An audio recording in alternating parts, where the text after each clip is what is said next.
So hari ni saya nak jadi pembantu peniaga dekat gerai. Kita nak buka kemah, kita nak cedok nasi, kita nak berniaga dekat kawasan ni hari Jumaat. Jom teman saya.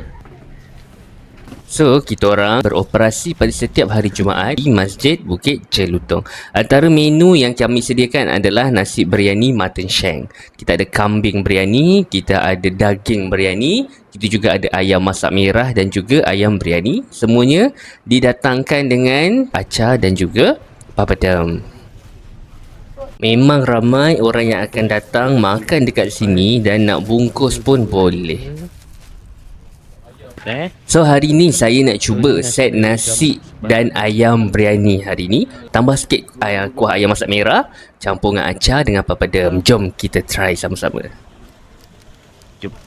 Acar dengan papadam. Jom kita try masak. Nasi, ayam biryani atau ayam merah, harganya set RM10. Jom.